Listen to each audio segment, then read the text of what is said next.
जय श्री कृष्ण। नमस्कार। वेदांत के अध्ययन की इस श्रृंखला में आद्य श्री शंकराचार्य जी विरचित विवेक चूड़ामणि का विहंगावलोकन के आज के सत्र में सभी साध्यायियों का स्वागत एवं अभिवादन। ओमकार के नाद के साथ प्रार्थना करेंगे।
वक्रतुंड महाकाय सूर्यकोटि समप्रभ निर्विघ्नं कुरु मे देव सर्वकार्येषु सर्वदा। या कुन्देन्दु तुषारहार धवला या शुभ्रवस्त्रावृता या वीणावरदण्डमण्डितकरा या श्वेतपद्मासना या ब्रह्माच्युतशङ्कर प्रभृतिभिर्देवैः सदा वन्दिता सा मां पातु सरस्वती भगवती निःशेषजाड्यापहा। वसुदेवसुतं देवं कंसचाणूरमर्दनम् देवकी परमानन्दम् कृष्णं वन्दे जगद्गुरुम्।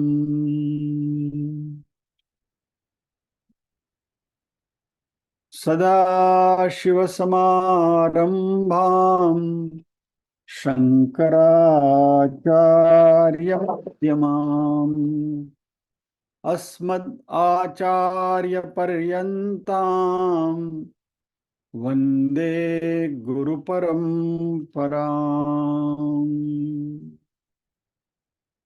ॐ सहना भवतु सहनौ भुनक्तु सह वीर्यङ्करवावहै तेजस्विनावधीतमस्तु मा विद्विषावहै। ओम शांति शांति शांति।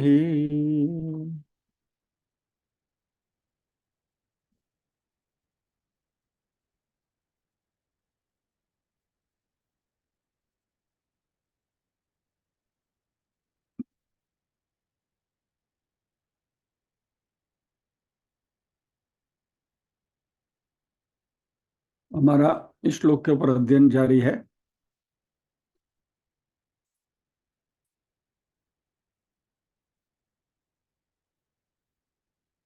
मेधावी पुरुषो विद्वान् उहापोह विचक्षणः अधिकार्यात्मविद्यायाम् उक्तलक्षणलक्षितः। मेधावी पुरुषः विद्वान,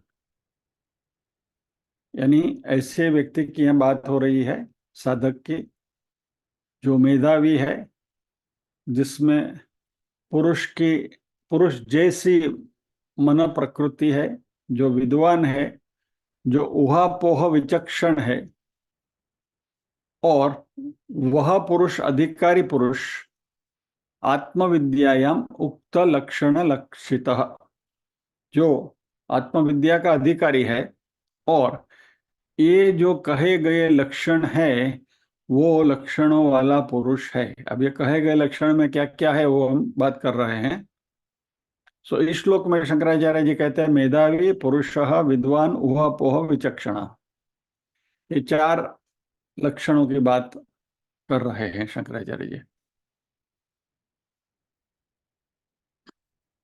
विद्वान शब्द की बात हमने कर ली, पुरुष के बारे में हमने चर्चा कर ली, मेधावी विषय के ऊपर हमारी चर्चा चल रही थी। अभी मेधावी शब्द का अर्थ है ऐसी बुद्धि जो जो ज्ञान श्रवण से प्राप्त होता है उसको अच्छी तरह से आत्मसात करे, यानी कि रिसेप्टिव माइंड, और उसको जब भी जरूर पड़े तभी उसको रिप्रोड्यूस कर सके, या तो उसको वापस बता सके कि भाई क्या सुना या तो उसमें से क्या सीखा। So basically a receptive mind and an expressive mind.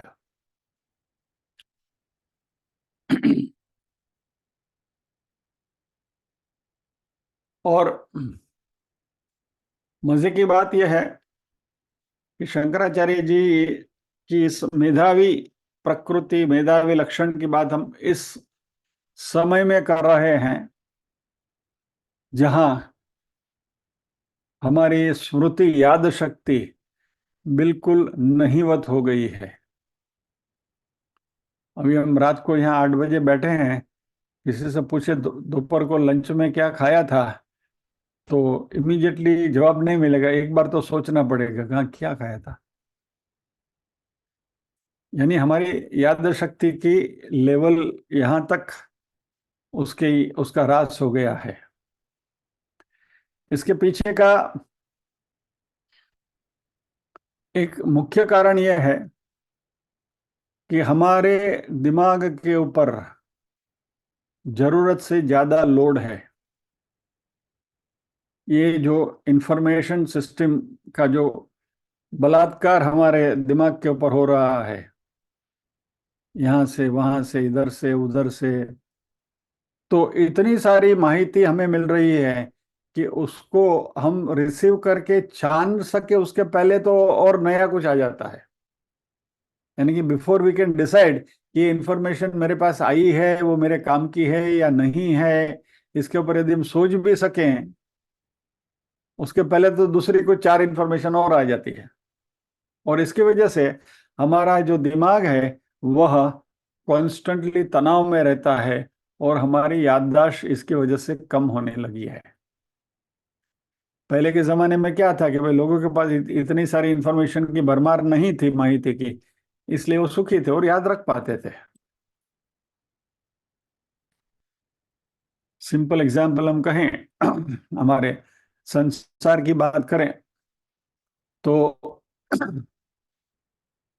आपकी दादी या नानी की यदि आपको याददाश्त है तो वह हमारे जो संबंधी हैं, उस संबंधी के 7वीं पीढ़ी के संबंधी तक के संबंधियों को याद रख सकते थे कि भाई हाँ ये मेरे चाचा के मामा के फूफे फूफा की बेटी का बेटा का, वगैरह वगैरह। यानी ये सब कॉम्प्लेक्स रिलेशंस भी याद रहते थे, क्योंकि ज्यादा कुछ याद रखने की मगजमारी उनके पास थी नहीं। इसलिए एनीवे वी नो दिस, ये हमें पता है। अभी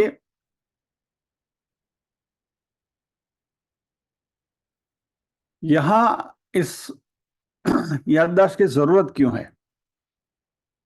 क्योंकि शास्त्रों का हमें श्रवण करना है, श्रवण के ऊपर मनन करना है, यानी कि उसका मानसिक रूप से विश्लेषण करना है, एनालिसिस करनी है। और उसके लिए शंकराचार्य जी कहते हैं कि एक पर्टिकुलर लेवल की बुद्धिमत्ता होनी जरूरी है।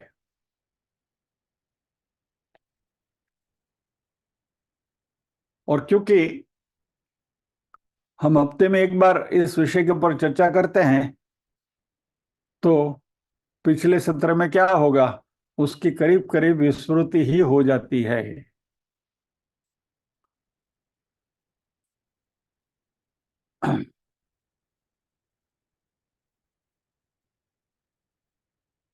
तो यह है मेधा शक्ति। अभी हमें क्या करना है? हम तो इतना सारा कुछ याद तो नहीं रख सकते।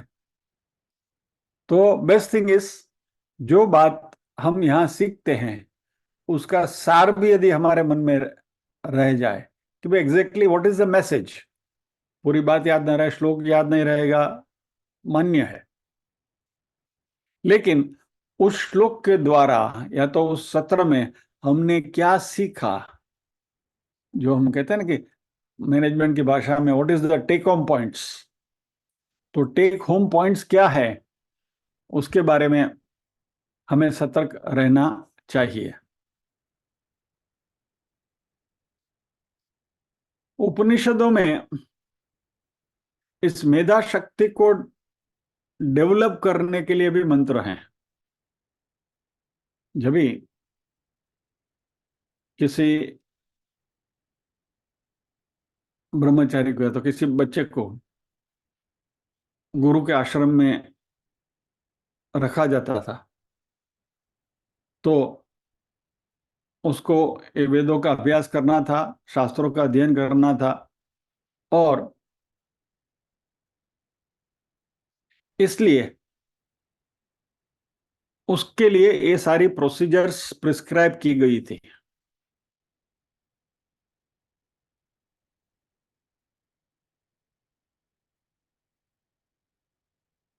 एक फनी सिचुएशन में आपको बताऊं। मान लीजिए कि हमारा क्लास ये चल रहा है, अध्ययन चल रहा है, और यदि ये हम लाइव क्लास में यदि बैठे होते थे, अभी तो जूम पर हैं, लाइव क्लास में मानिए कि आमने सामने बैठे हैं, और यदि आपसे पूछा जाए कि गत सत्र में हम कहाँ रुके थे, तो आप में से करीब 5-7 अलग अलग उत्तर मिलना कोई बड़ी बात नहीं है। और गुरुकुल के जमाने में जो शिष्य वृंद था, उनको शास्त्रों का अध्ययन करना, वेदों का पाठ करना, उसको याद रखना, और उन्होंने उस जमाने में याद रखा था, इसलिए वेद आज तक हमारे पास पहुंचे हैं, क्योंकि तभी तो कोई प्रिंटिंग वगैरह था नहीं। So we should thank them, और उनकी मेधा शक्ति को हम वंदन करते हैं कि जिसकी वजह से आज हमारे पास ये भी इतना भी साहित्य बचा हुआ मिला है हमें, वेदों का और हमारे शास्त्रों का।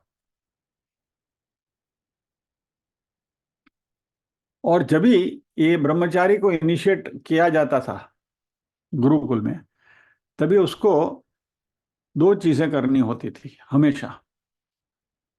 एक तो संध्या वंदन, त्रिकाल संध्या करनी होती थी। त्रिकाल संध्या यानी वेदोक्त त्रिकाल संध्या, नॉट द मॉडर्न त्रिकाल त्रिकाल संध्या। वेदोक्त पद्धति से त्रिकाल संध्या करनी होती थी, और उसको समिधा दानम करना पड़ता था।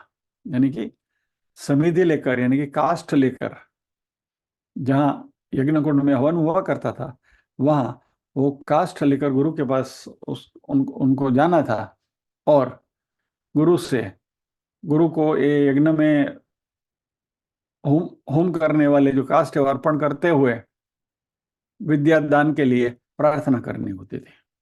तो इसको समिधा दानम कहते हैं।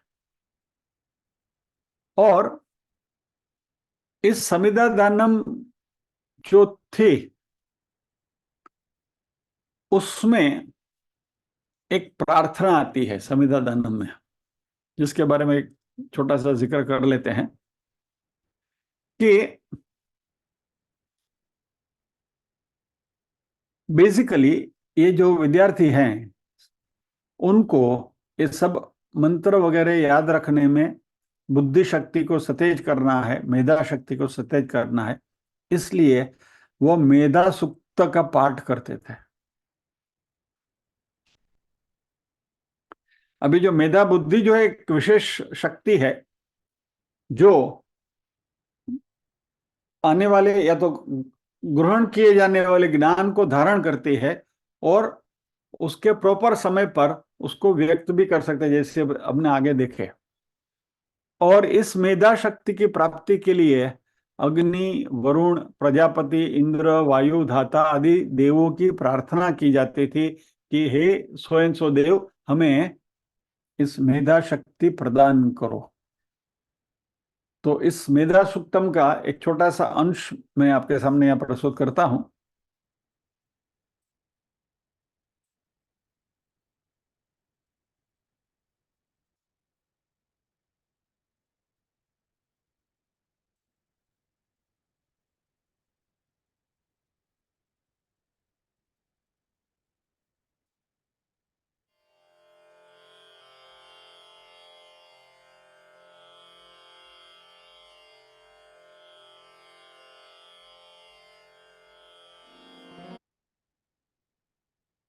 इसका जो प्रियम्बल है पढ़ लीजिए।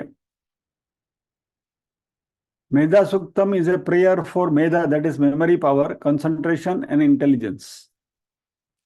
Medha power specially influences the brain functions to retain multifaceted topics by looking at it from all possible angles. One will not get distracted or tired while learning and help to retain the topic learned. This is an essential mantra for all learners, especially children. थोड़े समय पहले आपने ये अवधान की एक clip देखी होगी YouTube के ऊपर, जहां एक जैन मुनि ने उसका डेमोन्स्ट्रेशन किया था। अभी उन्होंने तो उसको काफी पब्लिसिटी करके रखी, लेकिन यह बिल्कुल आम बात है, जहां भी वेदों का अध्ययन होता है वहां आम बात है। अभी भी आज की तारीख में भी ये अवधान की प्रक्रिया हमारे कई आश्रमों में होती है और बच्चे इसका अभ्यास करते हैं। और हमारे शास्त्रों के अनुसार ये जो अवधान की जो प्रक्रिया होती है उसमें क्या होता है कि साधक को एक पर्टिकुलर टॉपिक के ऊपर एक विषय दिया जाता है चिंतन के लिए। सिमल्टेनियसली उसको एक दूसरा टॉपिक के ऊपर भी एक चिंतन के लिए विषय दिया जाता है। He has to think on both the subjects simultaneously, और उसमें से उसने क्या ग्रहण किया और उसको याद रखना है। और इस प्रोसेस को कॉम्प्लिकेट करने के लिए उसके पीछे पीरियडिकली एक बेल बजाई जाती थी, टंग टंग टंग। और इस विद्यार्थी ने मान लीजिए कि 15-20 मिनट के लिए अध्ययन किया, तो 15-20 मिनट में मान लीजिए कि 2 या 3 टॉपिक उसको दिया गया है अध्ययन करने के लिए सिमल्टेनियसली। ये भी करता है, वो भी करता है, वो भी करता है, और बेल भी बजती है। तो तीनों सब्जेक्ट में उसने क्या अध्ययन किया वो उसको रिप्रोड्यूस करना है, उसको बताना है कि मैंने ये उसमें से सीखा। और इन द प्रोसेस ये 20 मिनट ये अध्ययन करते करते पीछे बेल कितनी बार बजी उसका भी उसको ध्यान रखना है। And this is how the memory power was developed and enhanced. ये प्रोसेस है। तो हमारे शास्त्रों ने एक मेधा सूक्तम के द्वारा ये बताया गया है। ये मेधा सूक्तम को जरा हम 3 मिनट का ही है, इसलिए सुन लेते हैं।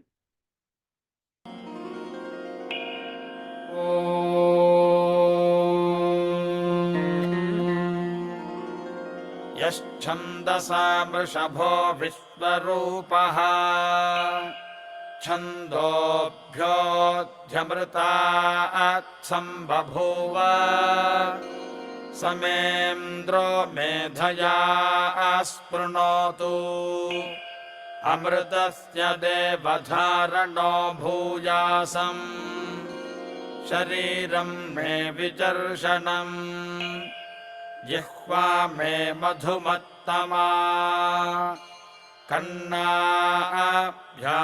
भूरिविश्रुवम् ब्रह्मणः कोशोऽसि मेधया पिहितः श्रुतं मे गोपाय ॐ शान्तिः शान्तिः शान्तिः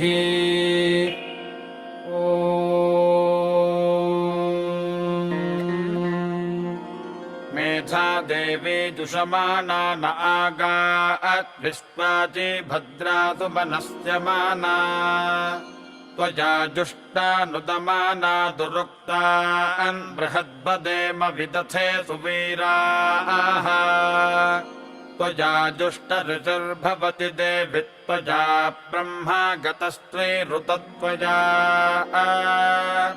त्वया जुष्टश्चित्रं विन्दते वसुसानो जुषस्वद्रविणो न मेधे मेधां म इन्द्रो ददातु मेधां देवी सरस्वती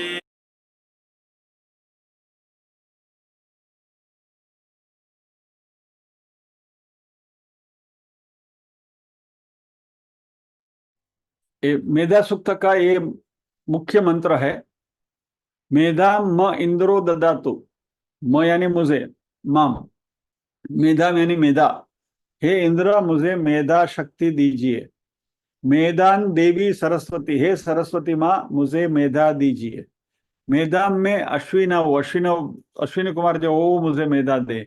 भावा दत्ताम पुष्कर स्रजा। आगे सुनिए। मेधां मे अश्विना बुभावा धत्तां पुष्करस्रजा अप्सरासु चया मेधा गन्धर्वेषु च यन्मनः दैवीं मेधा सरस्वती सा मां मेधासुरभिर्जुषतागुस्वाहा आमां मेधासुरभिर्विश्वरूपा हिरण्यवर्णा जगती जगम्या ऊर्जस्पति पयसा पिन्वमाना सा मां मेधासु प्रतीकाजुषन्ताम् मयि मेधां मयि प्रजां मयि यज्ञस्तेजो दधातु मयि मेधां मयि प्रजां मयीन्द्रियं दधातु मयि मेधां मयि प्रजां मयि सूर्यो भ्राजो दधातु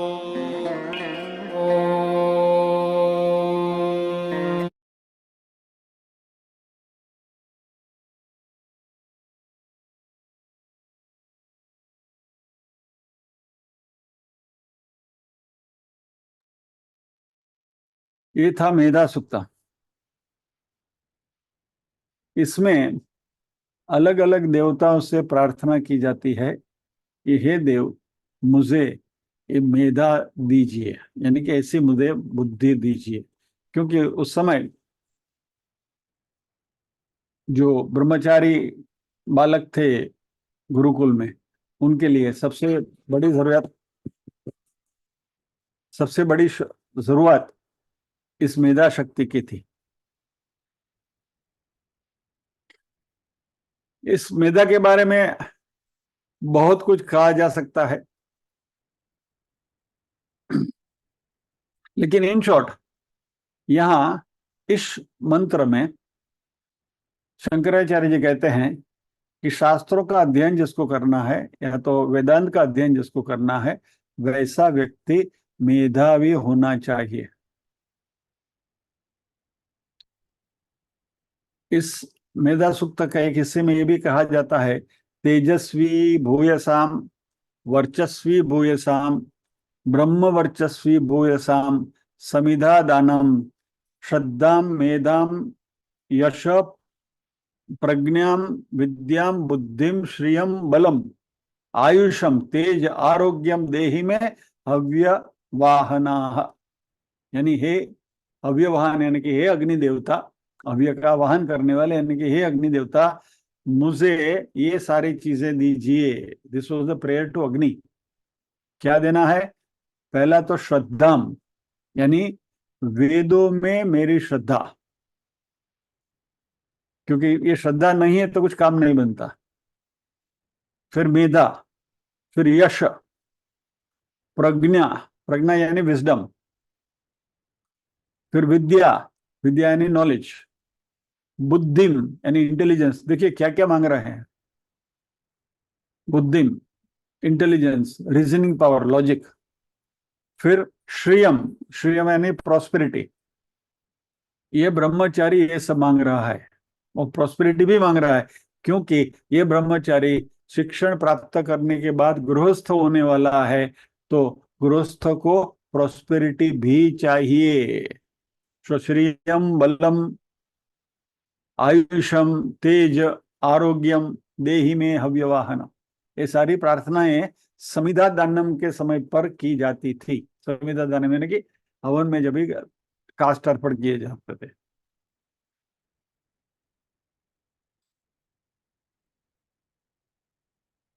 अभी हमारा प्रॉब्लम ये है कि ये मंत्र हमने सीख भी लिया, तो दूसरे दिन उसकी मंत्र की विस्मृति हो जाएगी। ये मंत्र याद शक्ति बढ़ाने के लिए है, लेकिन ये मंत्र ही याद नहीं रहेगा। तो इसलिए इसकी बहुत लंबी चर्चा करना अस्थान्य है। लेकिन थोड़ा बहुत मेमोरी पावर, याद शक्ति होना जरूरी है। थोड़ा बहुत रीजनिंग पावर भी जरूरी है। और ये जो रीजनिंग पावर है किसी भी चीज को लॉजिकली कंक्लूड करने का, इसको यहाँ शंकराचार्य जी वेरी टिपिकल शब्द का प्रयोग करते हैं, उहापोह विचक्षण।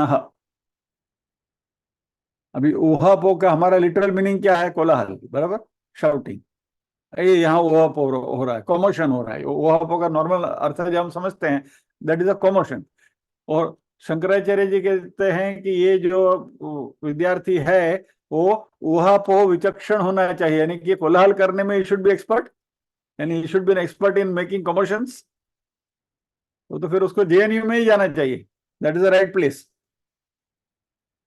ऐसे लोगों के गुरुकुल में उसका कोई स्थान नहीं है। लेकिन ये ऊहापोह विचक्षण, it's a very typical word, उसको हम समझेंगे भाई।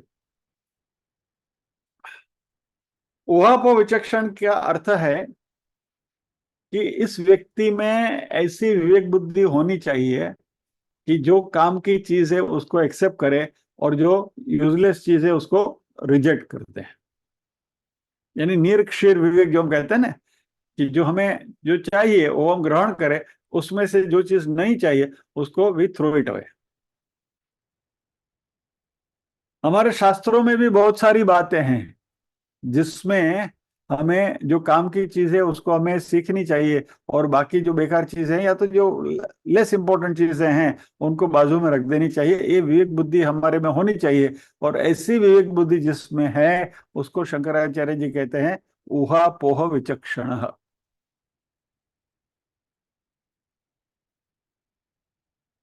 इसका एक बहुत सुंदर एग्जाम्पल दिया है स्वामी जी ने, कि ये ऊहा पोह विचक्षण यानी क्या।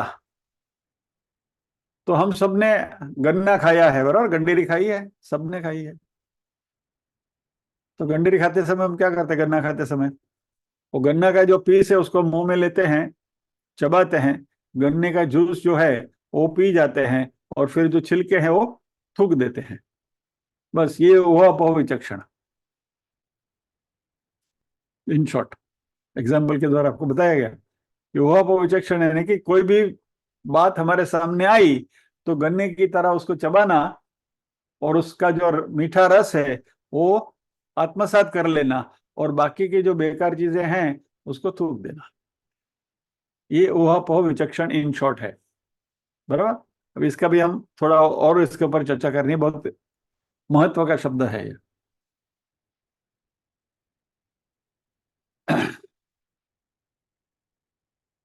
उहा यानी टेकिंग, अपोहा यानी rejecting, accepting and rejecting. Bhagavad Gita का प्रथम अध्याय अर्जुन विषाद युद्ध, बराबर। अभी उसमें क्या है, बेसिकली सैन्य का निरीक्षण है, कौन कौन वहां खड़े हैं, किसने शंख बजाया वगैरह, और शंख के नाम है, ये सारी चीजें उसमें पूरा डिस्क्रिप्शन है। और अर्जुन का भगवान कृष्ण से कहना है, सेनयोर उभयोर मध्ये रथम स्थापयामि च्युता, दोनों सेना के बीच में मेरे रथ को आप खड़ा करिए। और फिर बाद में एक टिपिकल श्लोक जो प्रथम अध्याय का है,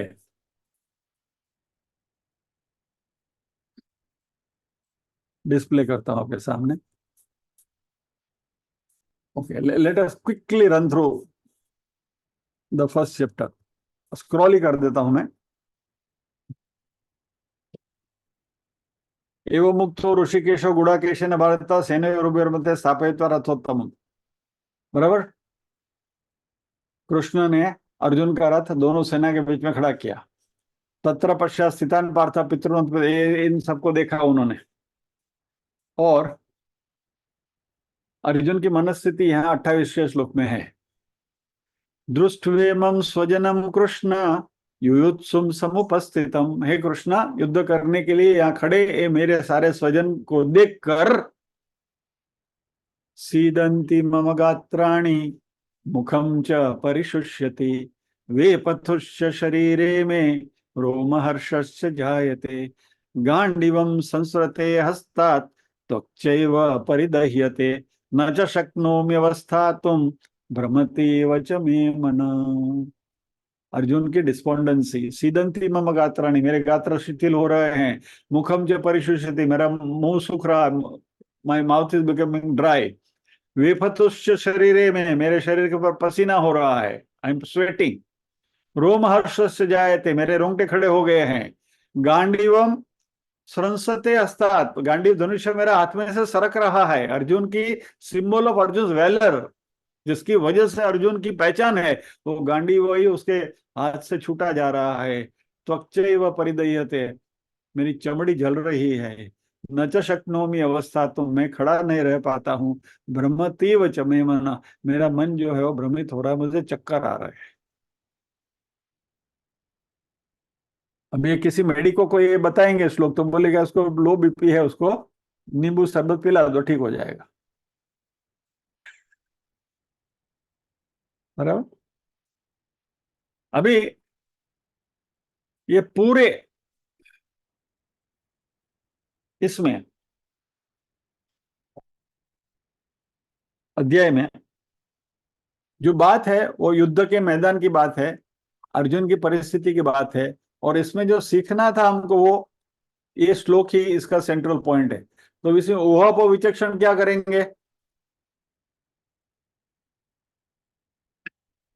अभी कौन कहाँ खड़ा है, कितने लोग हैं, ये है वो है, सेना का फॉर्मेशन कैसा है, किसने कौन सा शंख बजाया, all these things are secondary, गौण है। तो इसमें से मैं पकड़ना क्या है, मान लीजिए कि ये गन्ना है, इसको हम चूस रहे हैं, तो इसमें से रस कौन सा चूसना है, यही एक श्लोक अर्जुन का। अर्जुन को जो विषाद हुआ और अर्जुन की मनस्थिति जो हुई वो किसकी वजह से हुई, मोह की वजह से।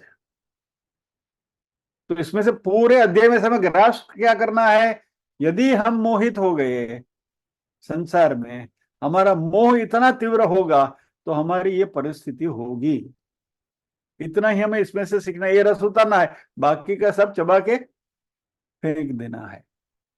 लेकिन वो रस पीने के लिए ये सारी चीजें जरूरी है, क्योंकि गन्ना का रस ऐसा टपकता नहीं है आकाश में से कि हम उसको करके पी ले।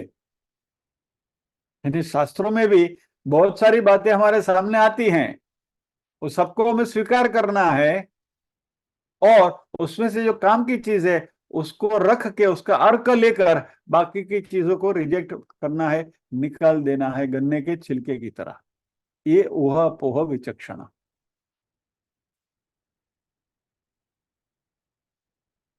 आइए एक और एग्जाम्पल की हम चर्चा करेंगे।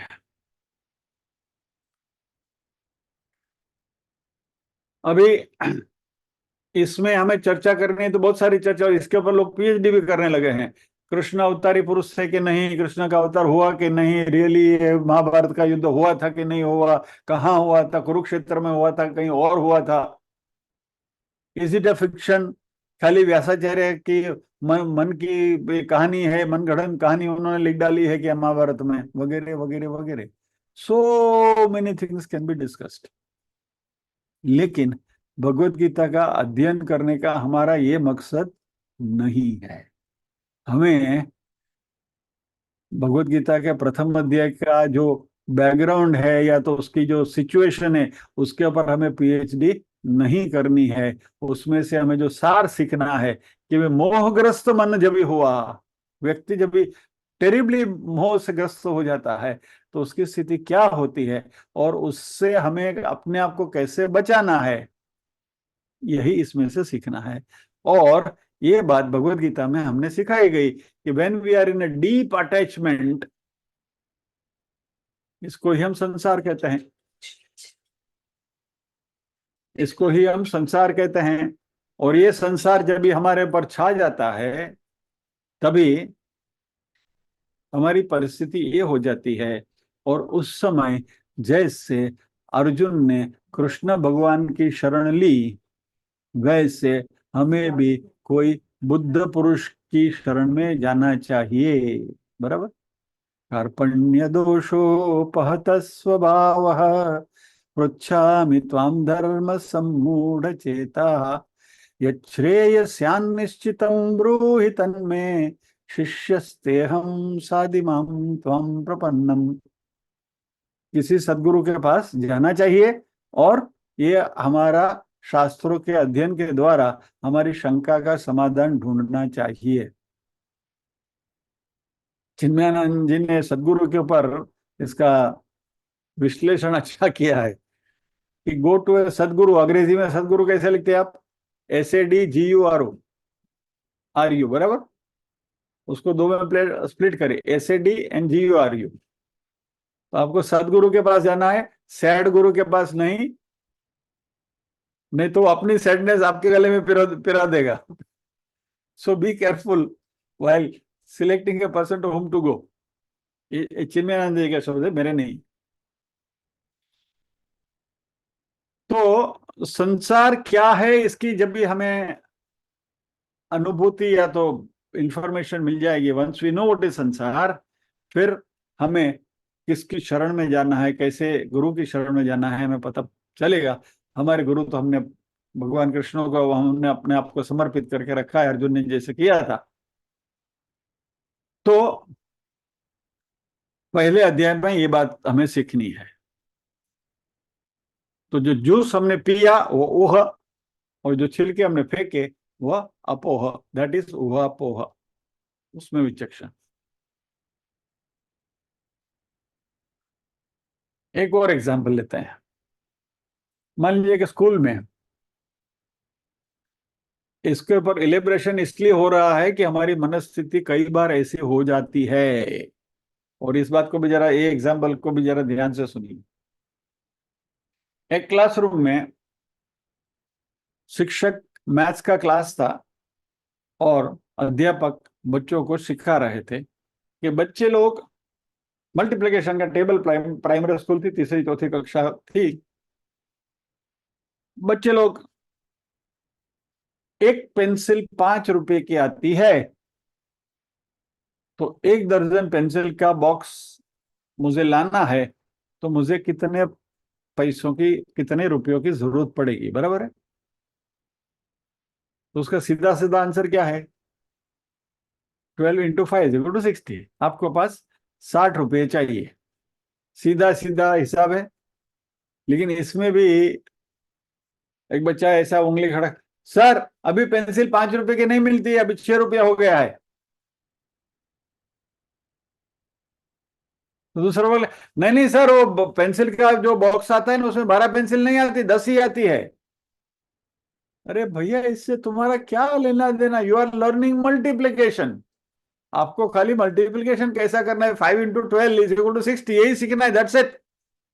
ये बाकी के मगजमारी में क्यों पढ़ते हो, लेकिन अक्सर हम ये काम करते हैं। बिन जरूरी चीजों में हम हमारा दिमाग खपाने की कोशिश करते हैं, और इसकी वजह से जो सीखना है वो बाजू में रह जाता है, और ऐसी फिजूल बातों में हम हमारा समय बर्बाद करते हैं।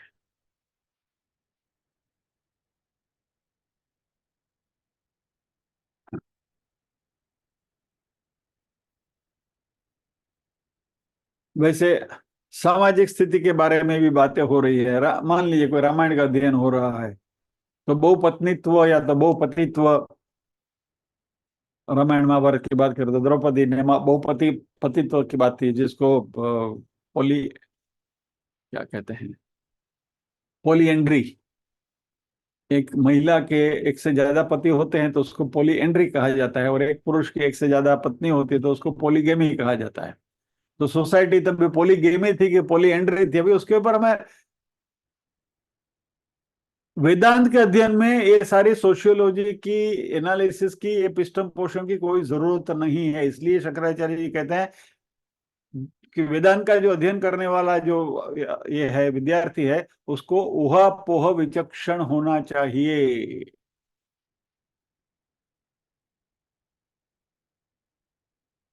ये ऊहापोह विचक्षण वृत्ति जो है उसमें तर्कशास्त्र और मीमांसा शास्त्र, ये दोनों की जरूरत पड़ती है। मीमांसा शास्त्र यानी डिस्क्रिप्शन, यानी कि महाभारत का युद्ध, तो इसमें इतनी सेना थी, इतने अक्षौणी सेना थी, ये था वो, तो मीमांसा यानी टोटल। और तर्कशास्त्र, चलो इसके इसके लिए भी भगवत गीता का ही एग्जाम्पल लेते हैं। भगवत गीता में एक जगह पर कहा गया है, स्वर्ग की भगवान ने प्रशंसा की है, और भगवत गीता में ही भगवान ने स्वर्ग की भत्सना की है, स्वर्ग को क्रिटिसाइज किया है।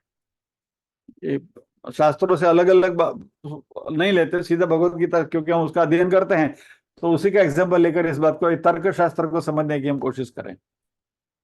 इसके ऊपर मैं थोड़ा ज्यादा समय जानबूझ के दे रहा हूं टू अंडरस्टैंड, क्योंकि ये बात जो अभी हम कर रहे हैं ये हमारे अध्ययन में बहुत काम आने वाली है, वेदांत का अध्ययन में। And therefore this concept we have to, हमें इसको अच्छी तरह से समझकर आत्मसात करने की कोशिश करनी होगी। Let us go back to Bhagavad Gita again.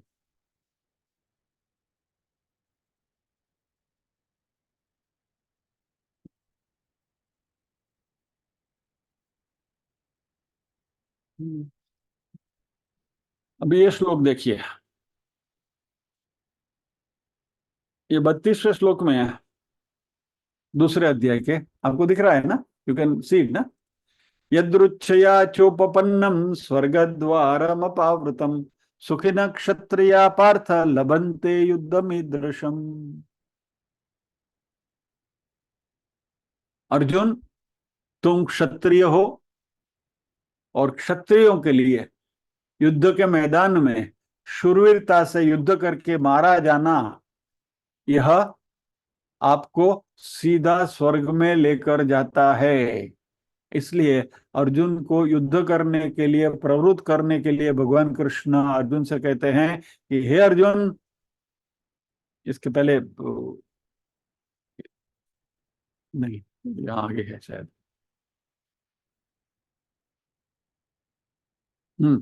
37वें श्लोक में भगवान कहते हैं, हतो वा प्राप्स्यसि स्वर्गम जित्वा वा भोक्ष्यसे महीम। अर्जुन, यदि तुम मारे गए तो तुमको वीरगति प्राप्त होगी, स्वर्ग प्राप्त होगा क्षत्रिय होने के नाते, और जीतोगे भोक्ष्य से मही, पूरी पृथ्वी का राज्य मिलेगा तुम्हें। तस्माद उत्तिष्ठ कौन्तेय युद्धाय कृत निश्चय। इसलिए हे अर्जुन, खड़े हो जाओ युद्ध करने के लिए, दृढ़ मनोबल लेकर, कृत निश्चय, with determination, get up and fight. ये भगवान अर्जुन को युद्ध करने को प्रवृत्त करने के लिए स्वर्ग की लालच दे रहे हैं भगवत गीता में ही, राइट? अभी इसी स्वर्ग का एक रेफरेंस आगे आता है 9वें अध्याय में, अभी आने वाला है, हमें अध्ययन कर रहे हैं ना। ते तम भुक्त्वा स्वर्गलोकम विशालम, सॉरी, ते तं भुक्त्वा स्वर्गलोकं विशालं क्षीणे पुण्ये मर्त्यलोकं विशन्ति। एवं त्रयी धर्ममनुप्रपन्ना गतागतं काम कामा लभन्ते। एवं त्रयी धर्मम, जब उस श्लोक में आएंगे तभी उसकी बात करेंगे। यहाँ हमारे लिए क्या काम की, ते तम भुक्त्वा स्वर्गलोकम विशालम क्षीणे पुण्य मर्त्य लोकम विशंति। तुम बहुत सारा पुण्य करके स्वर्ग में जाओगे, पुण्य वहां समाप्त हो जाएगा और मर्त्य लोक में वापस आना है। तो दूसरे अध्याय में भगवान अर्जुन को स्वर्ग जाने की बात कर रहे थे। वीर गति प्राप्त होगी तुम्हें, तुम स्वर्ग में जाओगे, स्वर्ग का लालच दे रहे थे। और वही भगवान श्री कृष्ण अर्जुन को 9वें अध्याय में स्वर्ग की कोई अहमियत ही नहीं है Arjun, don't think of going to swarg. अभी ये कॉन्ट्राडिक्शन को आप कैसे हैंडल करोगे? बराबर, यहां ऊहापोह विचक्षण की जरूरत है, क्योंकि दोनों चीजें भगवत गीता से ही हमें मिल रही है, भगवान कृष्ण के श्रीमुख से बात हमारे सामने आ रही है।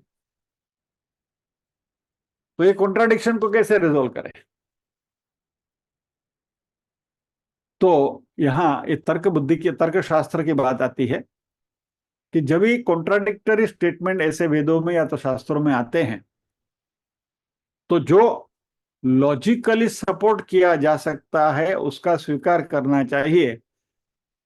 कृत्यो परस्परम भेदे न्यायोपेदा गरीयसी, यानी परस्पर विरोधी स्टेटमेंट जब भी आते हैं तभी न्याय का उपयोग करना चाहिए, लॉजिकल सपोर्ट हमें देखना चाहिए। अब इसमें लॉजिक क्या है? स्वर्ग शाश्वत है या स्वर्ग टेम्पररी है? क्या? तो स्वर्ग शाश्वत है, ये बात लॉजिक में बैठता नहीं है।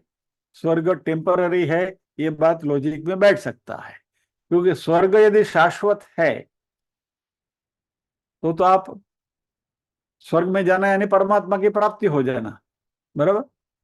तो स्वर्ग में जो भी लोग वहां है वो सारे के सारे अमर हो गए, यानी कि उनको मोक्ष मिल गया, इफ इट इज परमानेंट। तो स्वर्ग टेम्पररी है कैसे? अभी ये जो स्टेटमेंट है इसको आप न तो स्वीकार कर सकते हैं, न तो उसको छिलके की तरह फेंक सकते हैं। क्या? क्योंकि भगवत गीता से ही आया हुआ है। तो इसको हम समझे कैसे? ओके, इसके लिए हमारा दैनंदिन विषयों का एक एग्जाम्पल लेकर इसको समझने की कोशिश करें। कोई व्यक्ति नौकरी पे लगता है, बराबर। तो उसका जो अपॉइंटमेंट लेटर आता है उसमें कहा जाता है कि भाई you have been appointed on so and so post, और first 6 months you will be on a probation, बराबर। फिर बाद में आपकी नौकरी कंफर्म की जाएगी। तो हम क्या कहते हैं कि भाई अभी तो प्रोबेशन पर है और 6 महीने बीत गए और कंफर्मेशन मिला, तो बोला अभी जॉब परमानेंट हो गई। जॉब परमानेंट यानी कि इटर्नल हो गई क्या? नहीं। और उसका अर्थ क्या होगा? परमानेंट नहीं, 20 साल 25 साल 30 साल तक ये नौकरी आप कर पाओगे, और उसको हम परमानेंट कहते हैं। यानी संस्कृत में इसको अपेक्षित नित्यत्वम कहा गया है। अपेक्षित नित्यत्वम, एक्सपेक्टेड परमानेंसी। और यहां हमें वह पो विचक्षण देखना है, क्योंकि तर्कशास्त्र की दृष्टि से देखें तो ये जो परमानेंसी है वो परमानेंसी इटर्नल नहीं है, यावत चंद्र दिवाकरो नहीं है। For a longer period of time, relatively longer period of time, it is called permanent. तो इस तरीके से हमें देखना है कि भाई स्वर्ग के बारे में भी यदि भगवत गीता में 2 जगह पर 2 अलग अलग कॉन्ट्राडिक्टरी बातें हुई हैं, तो इसमें जो पहली वाली जो बात थी, भगवान अर्जुन को कहते थे कि यदि युद्ध में तुम्हारी वीर गति होगी तो तुम्हें स्वर्ग प्राप्त होगा, और स्वर्ग का लालच भगवान दे रहे थे, वो मात्र और मात्र अर्जुन को युद्ध करने के लिए प्रेरित करने के लिए, टू मोटिवेट अर्जुन, वो बात कही गई थी। लेकिन 9वें अध्याय में जब राजविद्या राजगुह्य योग में भगवान बात कर रहे हैं स्वर्ग की, तो that has more weightage, more validation, और इसलिए क्षीणे पुण्य मर्त्यलोका विशंति is more logical than the दूसरे अध्याय में स्वर्ग की जो बात हुई है। तो ये जो एनालिसिस है, इसको ऊहापोह विचक्षण कहा गया है। और शंकराचार्य जी कहते हैं कि वेदांत का अध्ययन करने वाला जो विद्यार्थी है, उसको ये ऊहापोह विचक्षण होना जरूरी है, और इसके लिए जरूरी इंटेलेक्ट उसके पास होनी चाहिए, ये मेधा उसके पास होनी चाहिए। એટલે સાવ ડફોળ માણસ ન ચાલે। वेदांत के अध्ययन में ऊपर का टॉप फ्लोर खाली है वैसा व्यक्ति नहीं चलेगा, वहां कुछ ग्रे मैटर होनी चाहिए।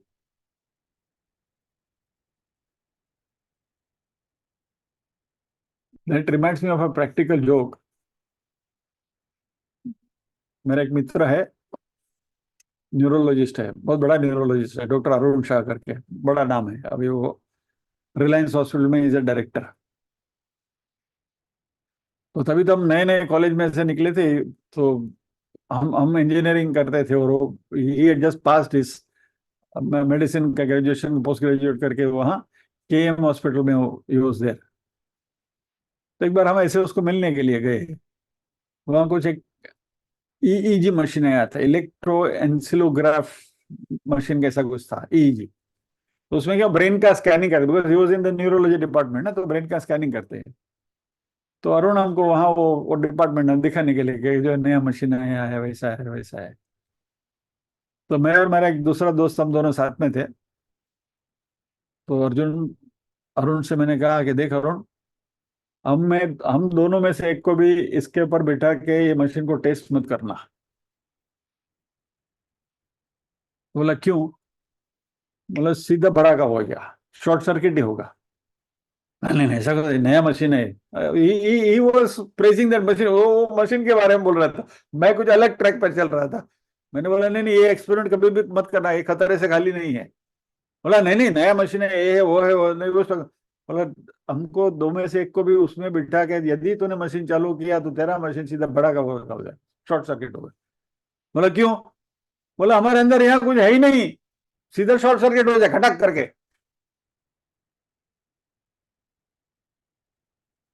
ऐसा व्यक्ति वेदांत के अध्ययन में नहीं चलेगा। अभी हम यहाँ कैसे टिक गए हो तो कहना जाने। बट यानी जोक से बढ़ कहने का तात्पर्य यह है कि थोड़ी ग्रे मैटर होनी जरूरी है। उहा पोह विचक्षणा, यानी कि क्या सही है क्या गलत है, जो लॉजिकल निरक्षीर विवेक जो हम उसको कहते हैं अंश का, कि दूध क्या है पानी क्या है, वो अलग कर सकें, ऐसा विवेक होना जरूरी है। अभी आप कहेंगे कि हमको तो तर्कशास्त्र और मीमांसा शास्त्र का तो हमने अध्ययन किया ही नहीं है जिंदगी में कभी, आज पहली बार सुन रहे हैं कि ऐसा भी कुछ होता है, हम क्या करें? तो यहाँ से जो आपको कहा जाता है उसको सुनिए और उसको आत्मसात करते रहिए। और ये तर्क करने का और मीमांसा करने का जो कार्य है, वो हम हमारे से ज्यादा मेधावी जो संतगण है उनके ऊपर छोड़ देते हैं। क्योंकि ये धंधा इतने डिटेल में करने को तो मुझे भी आता, હું તો પીરસણીયો છું, એટલે જ્યાંથી જેવું આવશે તો અમને પીરસી દઈશ, એટલે એ લોકો પર આપણે છોડી દઈએ। એટલે जो तर्कशास्त्री है, जो मीमांसा शास्त्री है, जो इस फील्ड में एक्सपर्ट है, उन्होंने जो बात करी है वो बात मैं कमंडल में लेकर आपको परोस दूं तो आपको सीधा खा जाना चाहिए, बात खत्म। सीधो ने मगजमारी नहीं। एनी तो शंकराचार्य जी कहते हैं वो व्यक्ति को विद्वान होना चाहिए, यानी कि पढ़ा लिखा होना चाहिए। विद्वान क्यों? व्याकरण, भाषा, उसका भी ज्ञान होना चाहिए। अभी यहाँ जो बात कर रहा हूँ, यदि मान लीजिए कि यहाँ कोई व्यक्ति ऐसा बैठा है कि जिसको हिंदी समझ में ही नहीं आती है, तो क्या करेगा वो? बगला जाके क्या होगा पता ही नहीं। अभी हमारे यहाँ आधी अधूरी बात इंग्लिश में होती है, हिंदी में होती है, थोड़ा इंग्लिश में भी होता है। अभी अंग्रेजी बिल्कुल आता ही नहीं, काड़ो अक्षर कोड है मेरे શું થાય ऊपर थी जाए। यानी in short, we should have intellect of a level where logical thinking is natural for us। इसका जो पूरा सार, जो ये सारी उहापोह विचक्षण की और विद्वान की वगैरह बात यह है, जो ये भाषा समझने की शक्ति होनी चाहिए, समझकर उसके ऊपर सोचने की शक्ति होनी चाहिए, उतनी बुद्धिमत्ता तो मिनिमम होनी जरूरी है। और उसके ऊपर यदि आप एनालिसिस कर सको, और ये उहापोह विचक्षण यानी कि गन्ने के जैसा जो रस है उसको पीकर जो छिलके हो निकालने की यदि आप में शक्ति है, तो that is all the more better.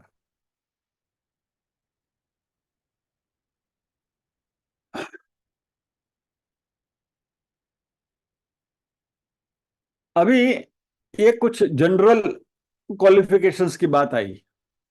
इस श्लोक में क्या बातें आई? श्लोक आपके सामने दोबारा एक बार डिस्प्ले कर दूं।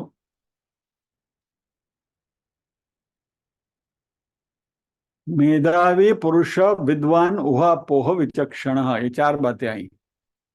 बराबर? मेधावी होना चाहिए, पुरुष होना चाहिए, विद्वान होना चाहिए, उहापोह विचक्षण होना चाहिए। ये चार क्वालिफिकेशन यहाँ कहा। और अधिकारी आत्मविद्यायाम उक्त लक्षण लक्षित, यानी ये कहे गए लक्षणों वाला अधिकारी होता, आत्मविद्या का अधिकारी होता है। तो ये कहे गए लक्षण यानी क्या? तो ये चार लक्षण तो यहाँ बताए, उसके अलावा भी और कुछ लक्षण आगे आने वाले हैं।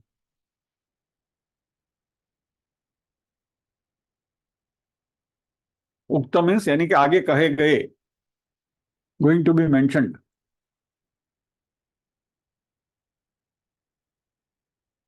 अभी तक मात्र हम इंटेलेक्ट की बात कर रहे थे, उसमें अभी शंकराचार्य जी आगे बात करेंगे इमोशनल क्वालिफिकेशन, भावनात्मक योग्यता,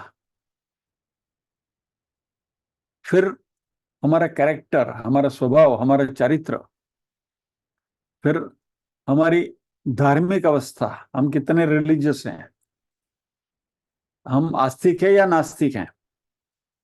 अच्छा, ये एक बात और समझ ले, नास्तिक व्यक्ति भी इंटेलेक्चुअली शार्प हो सकता है, बुद्धिमान हो सकते हैं नास्तिक भी।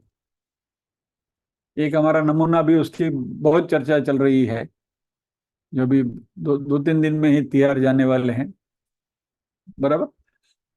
वो भी इंटेलेक्चुअली इज वेरी शार्प, कहां से कहां रीजनिंग करके कहां पहुंच जाता है वो आदमी। लेकिन ये वेदांत का अध्ययन करने के लिए इज नॉट क्वालिफाइड, बुद्धिमत्ता है। तो यानी ऐसा नास्तिक या तो ऐसा अनाड़ी व्यक्ति भी इंटेलेक्चुअली शार्प हो सकता है। और even a crook, to put it more precisely, बदमाश, वो भी इंटेलेक्चुअली शार्प हो सकता है। सो वेदांत का अध्ययन करने वाला जो भी अधिकारी है, उसे इंटेलेक्चुअल होना जरूरी है, उसकी बुद्धिमत्ता होनी जरूरी है। लेकिन प्रत्येक इंटेलेक्चुअल या तो प्रत्येक बुद्धिमान व्यक्ति वेदांत का अध्ययन का अधिकारी नहीं हो सकता। So every Vedantin is intellectual, but every intellectual need not be a Vedanti, in short. तो ऐसा व्यक्ति जो है वो धार्मिक होना चाहिए, मॉरल यानी कि नैतिक होना चाहिए, इमोशनली हेल्दी होना चाहिए। ऐसी कुछ कुछ बातें हैं जो शंकराचार्य जी आगे कहने वाले हैं। इनको भी हम समझेंगे, लेकिन आज समय हो रहा है, इसलिए यहाँ विराम लेकर प्रार्थना करेंगे।